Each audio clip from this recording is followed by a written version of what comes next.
ক্যারিয়ারের দ্বিতীয় টেস্ট খেলতে নেমেই করলেন বাজিমাত। যে ধ্বংসলীলার অপেক্ষা ছিল পাকিস্তান, সেই ধ্বংসযজ্ঞ নিজ হাতে পরিচালনা করলেন খুররম শেহজাদ। বাংলাদেশি ব্যাটারদের আত্মবিশ্বাসকে ধুলোয় মিশিয়ে দিয়েছেন।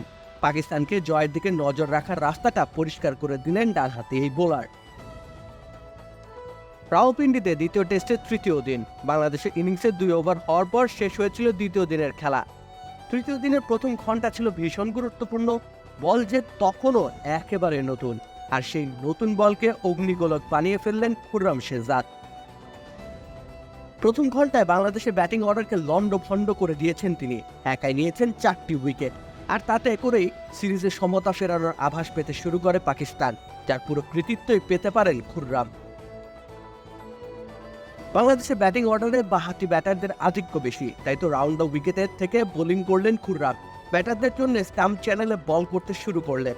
উইকেট থেকে সহায়তা কাজে লাগিয়ে নতুন বলে মুভমেন্টও আদায় করে নিচ্ছিলেন খুররম শেহজাদ।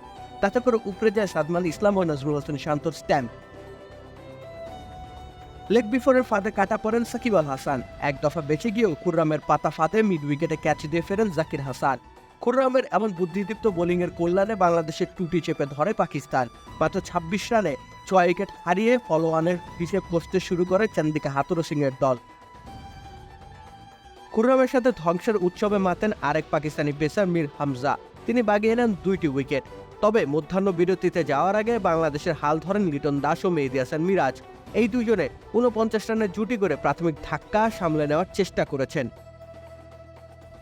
কিন্তু তৃতীয় দিনের প্রথম সেশন পুরোপুরি পাকিস্তানি বোলারদের দখলে। এখান থেকে ম্যাচে ফেরা বাংলাদেশের জন্য বেজায় কঠিন এক কাজ। সে কঠিন পথটা আদতে বাংলাদেশ পাড়ি দিতে পারে কিনা, সেটাই এখন দেখবার অপেক্ষা।